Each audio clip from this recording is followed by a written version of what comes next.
Origin Channel Suji Reaction. This is City Minutes, Britain and Ireland by the channel all the Sarcastic production. I don't know what the City Minutes is. This is the first time I'm seeing it. But yeah. By far the biggest MVPs of the British Empire were the architects. So let's take a look at 4 cities from Britain. I mean, obviously, right? They're architects or MVPs. That's why they're preserving old buildings right now, because they look good. Britain and Ireland to see how the empire redefined its cities and subsequently set the model for modern urbanism. Look, what I'm trying to say is that they did cool stuff and now they look real nice. Fun times with problematic historical nomenclature.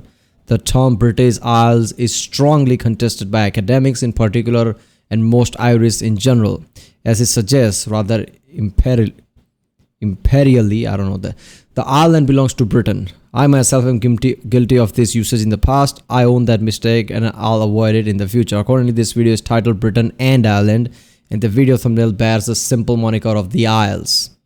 Oh yeah, that would rub them wrong, right? British Isles, and the Irish like, oh, what the fuck? With the added benefit that the single line formatting makes it fit neatly on top of the horizontal line in St. George's Cross, and it looks beautifully sharp. That's just my undying commitment to aesthetics in actions. Yeah, so he's going to talk about all the different type of building structures around Britain and Ireland. This is going to be a fun video. I remember playing Assassin's Creed Syndicate and I fucking loved it, right? People had issues with that because obviously there was a graphical downgrade from Unity, because Unity lagged a lot in PlayStation and everywhere. And I kind of felt that, but just because how awesome the city was, how dense the city was, the people, train and everything, the smoke, I don't know, something was so great about it. I loved it. And all the nighttime missions, small missions here and there, it was just perfect. So yeah, let's watch this one. If you want to scope out all of modern history from a single vantage point, you can do a heck of a lot worse than London. The capital of England got itself an involuntary fresh start in 1666 when the old medieval city burned to the dust. So with a blank canvas and a hefty allowance from the ever-expanding... Ooh, yeah, there was that... Wait a minute, did that deliberately or was that an accident? I don't remember exactly, but who was that guy? Barbone, right? There was a big-ass name, right? Some kind of a religious sentence or something like that, but that was his... full name, right? I guess that was his Barbone, right?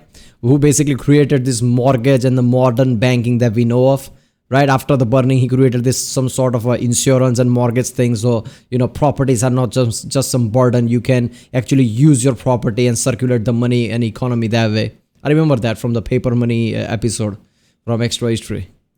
British Empire, London rolled out a flurry of shiny new buildings, fancy church spires, and the neoclassical colossus that is St. Paul's Cathedral. That's a good dome. As the empire grew and London became even more prosperous, public megaworks continued with a new seat for the British Parliament at the neo-Gothic Westminster Palace. In the 1800s, London was sporting some of Europe's hottest architecture, but soon came the Industrial Revolution, which literally upended the entire city. Coal-burning factories blew smoke into the sky, railway stations the size of cathedrals transported people, goods, and materials, the world's first subway system carved tunnels underneath the city, and the population swelled by a factor of 7 with newcomers from the Isles and across the worldwide empire. Such vast and rapid transformation gives London a fair claim to being the first modern city. And it was pretty damn dense, right? The city, the people, and the buildings. I don't know, people who have issues with the closed spaces, that would be a nightmare for them, but I don't have that issue. I don't know, it has its charm, right? Imagining living at that time, Industrial Revolution, it would be awesome. All the while, London was the driving engine of the world's biggest empire. Heck of a vantage point indeed.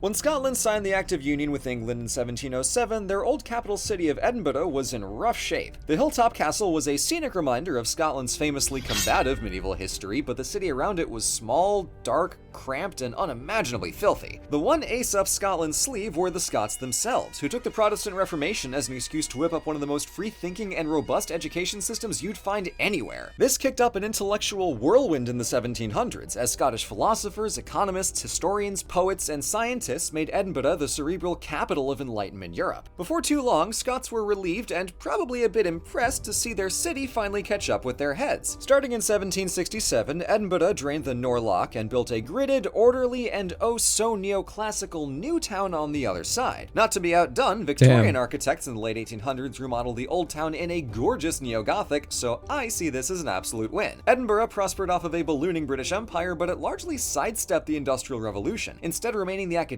architectural, and administrative heart of Scotland, a city shaped by the very ideas it represents. Not only did Wales... Yeah, I reacted to one of the videos that shows off how, British Isles look, and also shows Scotland. I haven't seen much of Scotland ever, right? So seeing that video was really surprising how awesome it looks. It has its own charm, right? When you see Scotland, you don't see something like that anywhere. How the landscape is, the castle, how it looks. Play second fiddle to England for the millennium since its conquest by the Normans, but Wales had never been one for big urban centers. Architecturally, it was better known for the absolute ass ton of castles the Normans built to keep Wales in line, such as Cardiff Castle, set on top of an old Roman fort from 1,000 years earlier. But in the 1800s, Cardiff suddenly became an integral link in the chain of British cities because of a little old thing called coal. During the Industrial Revolution, this precious rock let all the trains go choo-choo and made all of Britain's fancy new machines actually do anything. And so yeah, coal was 19th century's oil, right? I mean, as soon as they realized, oh, there's coal there, that's it.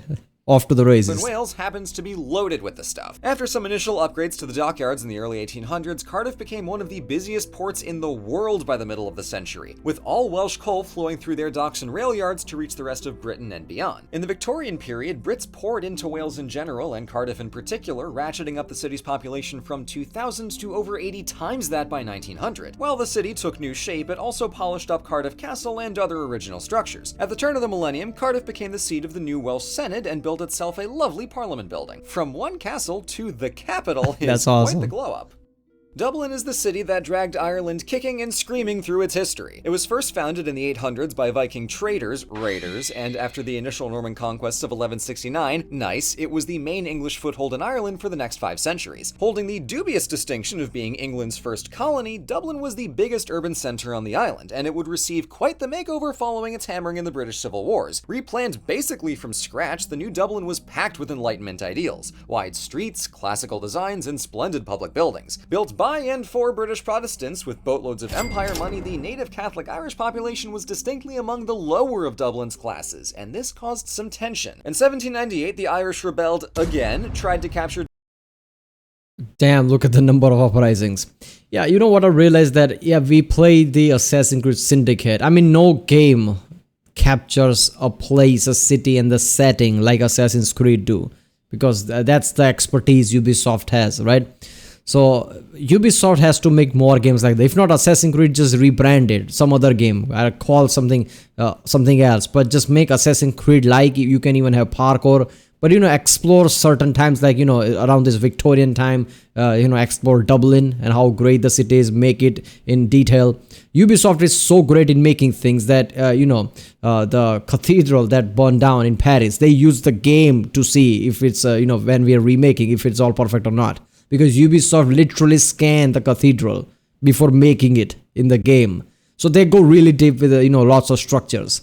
So Ubisoft, if creating Assassin's Creed stories feels a bit too hard, I guess they should make some different game, rebranded, not call it Assassin's Creed, right? They're doing that with what, Skull and Bones? I don't know what that game is. It's like Assassin's Creed Black Flag spin-off type of thing. It's not Assassin's Creed World, but it's similar.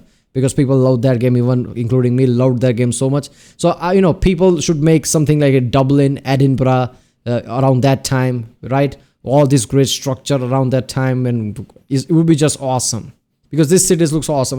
London was just perfection, right? People thought that, after London in the Industrial Revolution, all this dense place with all the smoke and everything, it would be fun to play. But no, the details were so great. It was just perfect. It was a fucking awesome game. Dublin, but succeeded only in antagonizing the British for another straight century. Don't worry, they kept on rebelling, culminating in the Easter Rising in 1916, Ireland's 3-year war for independence in 1919, and a brief civil war ending in 23. All of them fought in the streets of Dublin, which became the capital of the Irish Republic. Buildings like its post office capture the city's history, a grand Georgian edifice riddled with bullet holes from the Easter Rising. A beautiful city, kicking and screaming.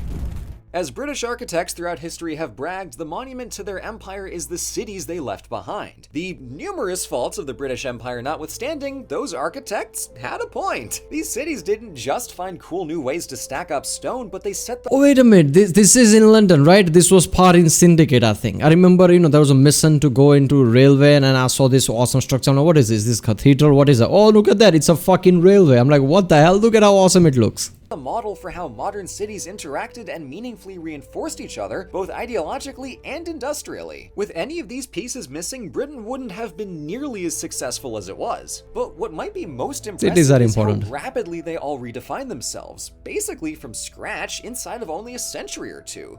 But critically, they kept the castles. Are they practically useful? Mostly not. Are they sick as hell? Yes. Credit to the Brits. Yeah, that's where the art comes from, right? It's not sensible thing. I mean, castles are not useful. Why keep it? Because it's heritage, it's fun. There's a reason why people constantly, visitors go there to see things like this. Because they can't see something like that anywhere. I mean, there are castles and things, but they are so, so in badly shape that people are like, why would I go there? It's just, it's abandoned, weird, falling apart place. While all the castles and things in Britain, everywhere, basically around that isles, right, they kept it pristine. They're not falling apart. And even if they are, they would, I guess, patch it up. They make some damn fine cities. Thank you so much for watching. I have really been enjoying. You know what? I like this City Minutes things. He just briefly touches a subject and moves on. It's a fun thing to know. I guess it's not just one subject in detail. He just touches topics here and there. It was awesome. Alright, well, that was City Minutes, Britain and Ireland by the channel Sarcastic production. If you like my reaction, don't like and subscribe so I know which type of videos to react to more. Check out other reactions I did. There's a link in the description. Check out the cast for place. Check out the end cards, and yeah, I'll see you next time.